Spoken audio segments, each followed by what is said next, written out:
ছাত্রছাত্রীদের বহু প্রতীক্ষিত টেস্ট পেপার অবশেষে আজকে বিতরণ করলো স্কুলগুলি।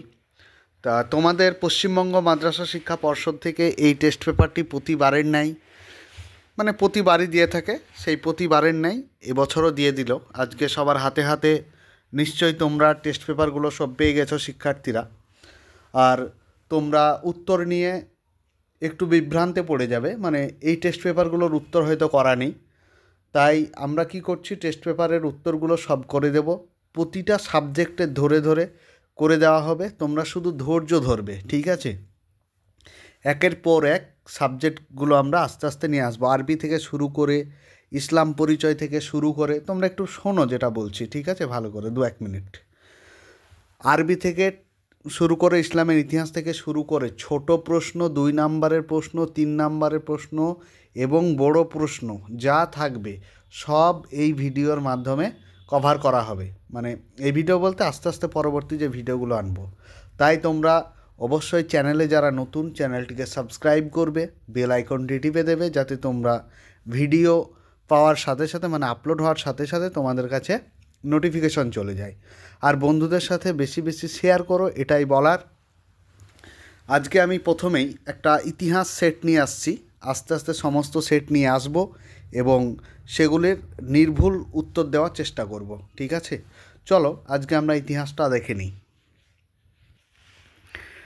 তাহলে দেখে নাও, আজকে আমি 366 নম্বর পেজের সমাধানটি করাবো। 366 নম্বর পেজ তোমরা একটু ভালো করে দেখে নেবে। 366 নম্বর পেজ। প্রথম প্রশ্ন হচ্ছে যে হিকির বেঙ্গল গেজেট প্রকাশিত হয়েছিল কত সালে? আমাদের অজানা নয়, হিকির বেঙ্গল গেজেট প্রকাশিত হয়েছিল 1780 সালে। তাহলে কোথায় রয়েছে 1780? এটা হচ্ছে 1 নম্বরে আছে। তোমরা কেউ 1870 করবে না যেন ভুলে, ঠিক আছে? 1870 এখানে দেওয়া রয়েছে। 2 নম্বর প্রশ্ন, আত্মজীবনীমূলক গ্রন্থ জীবনের ঝরা পাতা, এটা কে রচনা করেন? এটা সবাই পড়ে এসছো যে সরলা দেবী চৌধুরী রানী। এখানে অপশন বি হয়ে যাবে। 3 নম্বরে, কলকাতা বিশ্ববিদ্যালয় প্রতিষ্ঠিত হয় কবে? কলকাতা বিশ্ববিদ্যালয় প্রতিষ্ঠিত হয় 1857 সালে। Option A. ডিএডটা দেখো, কোল বিদ্রোহের নেতা কে ছিল? কোল বিদ্রোহের নেতা অনেকজন বিরসা মুন্ডা করে দেবে না, এটা কিন্তু হবে না। কেন হবে না? তার কারণ হচ্ছে বিরসা মুন্ডা হচ্ছে মুন্ডা বিদ্রোহের নেতা। তোমরা উত্তর করবে অবশ্যই সুই মুন্ডা, ঠিক আছে? চলো পরবর্তীতে তোমরা কি করবে, এগুলো পাশে বই রাখবে এবং সাথে সাথে একটা প্রশ্ন যেমন আমি টিক মারবো, তোমরাও টিক মারবে, তাহলে ভুল হওয়ার সম্ভাবনাটা কম থাকবে, ঠিক আছে?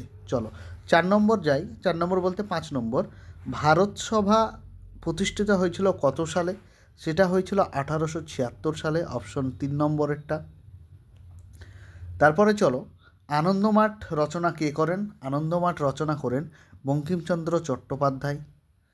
তারপরে আধুনিক ছাপাখানার জনক নামে কে পরিচিত? অবশ্যই এটা জানো, গুটেনবার্গ। অপশন 2। খুব সুন্দর উত্তর, প্রশ্নগুলো হয়েছে খুব সুন্দর, যে গুটেনবার্গ। পরবর্তী প্রশ্ন দেখো, কাকে দেশবন্ধু বলা হয়? দেশবন্ধু কাকে বলা হয়? দেশবন্ধু বলা হয় চিত্তরঞ্জন দাসকে। দেশবন্ধু, দেশপ্রিয়, তারপর দেশপ্রাণ, এইগুলি তোমরা একটু দেখে নিতে হবে। দেশপ্রাণ যেমন কাকে বলে বলো তো? দেশপ্রাণ হচ্ছে বীরেন্দ্রনাথ শাসমল। তোমরা শোনার সাথে সাথে আমি 2-1টা ক্রস প্রশ্ন করব, ওগুলোও তোমরা পারলে পাশে লিখে নিও। পরবর্তী প্রশ্ন, বারদৌলি সত্যাগ্রহ হয়েছিল কোথায়? এটা আমরা জানি, গুজরাটে। পরবর্তী প্রশ্ন, স্বাধীনতার পূর্বে ভারতের প্রথম মহিলা শহীদ কে? এটা হলো অবশ্যই অপশন 2, প্রীতিলতা ওয়াদ্দেদার, ঠিক আছে? প্রীতিলতা ওয়াদ্দেদার। পরবর্তী প্রশ্ন, মহারাষ্ট্রের সমাজ বিপ্লবের পিতা কে? এখানে যদি বলে মহারাষ্ট্রের সমাজ বিপ্লবের নেতা বা পিতা, তিনি একটাই লোক, মহারাষ্ট্রের বিখ্যাত লোক, তিনি হচ্ছেন জ্যোতির্বা ফুলে। চলো পরবর্তী প্রশ্ন দেখি আমরা। পরবর্তী প্রশ্ন হলো যে স্বাধীন ভারতের প্রথম উপরাষ্ট্রপতি কে ছিলেন? স্বাধীন ভারতের প্রথম উপরাষ্ট্রপতি ছিলেন, অবশ্যই আমরা চিনি, তেনাকে সবাই চিনি আমরা, ডক্টর সর্বপল্লী রাধাকৃষ্ণন। এম নম্বর দেখো, যে রাজ্য পুনর্গঠন আইন কত সালে পাশ হয়? রাজ্য পুনর্গঠন আইন পাশ হয় 1900কে 56 করবে না, অনেকে 1956 করে দেবে, এটা হবে 1953। ঠিক আছে, একটু ভালো করে নজর দিয়ে দেখবে। পরবর্তী এবার কি বলেছে, বিভাগ ক্ষয়ের। বিভাগ ক্ষয়ের তোমাকে 13টা প্রশ্ন আছে। প্রশ্নগুলি বুঝবে, আগে তোমরা কি বলেছে সেটা দেখবে। এখানে মোট 13টি প্রশ্ন আছে, কমপক্ষে একটা করে করতে হবে, মানে একটি করে প্রশ্নের উত্তর সহ মোট 13টা করতে হবে। ঠিক আছে, তাহলে ক্ষয়ের এ দেখো কি আছে, ক্ষয়ের এ আছে মানে একটি সম্পূর্ণ বাক্যে উত্তর দিতে হবে, একটি সম্পূর্ণ বাক্যে উত্তর দিতে হবে। তাহলে যদি প্রথম প্রশ্ন বলেছে সরকারি নথিপত্র কোথায় সংরক্ষণ থাকে, আমরা জানি যে মহাফেজখানায়, মহাফেজখানায়, মহাফেজখানায়। ঠিক আছে, দ্বিতীয়ত দেখো কাঙাল হরিনাথ, এর প্রকৃত নাম কি ছিল? কাঙাল হরিনাথের প্রকৃত নাম হচ্ছে হরিনাথ মজুমদার, হরিনাথ মজুমদার। চলো পরবর্তী প্রশ্ন দেখো, দামিনী কো বলতে কি বোঝো? দামিনী কো বলতে বুঝি পাহাড়ের প্রান্তদেশ। আমি সব লিখে দিচ্ছি, তোমরা একটু জাস্ট ধৈর্য ধরে দেখবে। পাহাড়ের প্রান্তদেশ। তোমাদের কোনো রকম অসুবিধা হলে বলবে, কালির সমস্যা হলে যে অন্য কালি দিয়ে লিখতে, আমি সব লিখব। পরবর্তী প্রশ্ন দেখো, কত খ্রিস্টাব্দে বঙ্গভঙ্গ রদ হয়? এটা বঙ্গভঙ্গ চালু হয় কত সালে? 1905 সালে আমরা জানি, কিন্তু এখানে রদ মানে বন্ধ হয় কত সালে? এটা হবে 1911 সালে। খুব ভালোভাবে প্রশ্নগুলো দেখবে যেন সিলি মিস্টেক করবে না। পরবর্তীতে দেখো, পরবর্তীতে কি দিয়েছে যে উপবিভাগ খ। তাহলে ক্ষয়ের এখানে কটা প্রশ্ন আছে দেখো, 3টে আছে, এখানে তোমাদেরকে 3টে করতে হবে। তাহলে প্রথম এখানে সত্য মিথ্যা করতে হবে। ভারতের প্রথম সংবাদপত্র ছিল সমাচার দর্পণ, এটা ঠিক না? এটা যারা তোমরা পড়েছো অবশ্যই ভুল, কারণ সেটা ছিল জেমস অগাস্টাস হিকির বেঙ্গল গেজেট, তাহলে এটা নিঃসন্দেহে ভুল। পরবর্তীতে 1817 সালে হিন্দু কলেজ প্রতিষ্ঠাতা হয়, একদম সঠিক। 3 নম্বর, আচার্য প্রফুল্লচন্দ্র রায় বেঙ্গল কেমিক্যাল প্রতিষ্ঠা করেন, একদম সঠিক। পরবর্তী প্রশ্ন দেখো যে উপবিভাগ ক্ষয়ের সি। এখানে ছক মেলাতে হবে তোমাদের। ছকটা দেখো যে ক স্তম্ভের সঙ্গে খ স্তম্ভ মেলাতে হবে। তাহলে মোট 13টা করতে হবে তোমাদের। উপরে ছিল 4টে আর এই 3টে 7টা, আর এখানে আছে দেখো 3টে।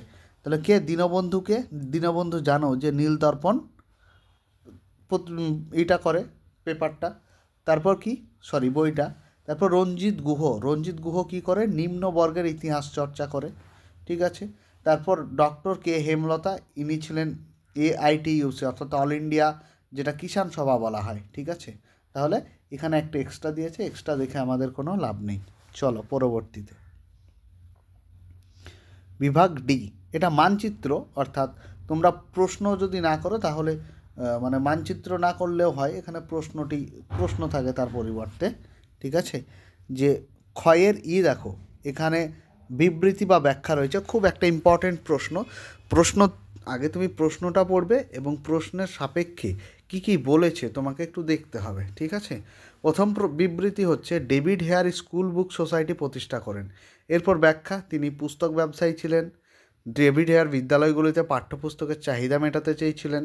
3 নম্বর, ডেভিড হেয়ার স্কুলের প্রধান শিক্ষক ছিলেন। তাহলে তুমি আগে বুঝতে হবে যে কেন তিনি প্রতিষ্ঠা করেন।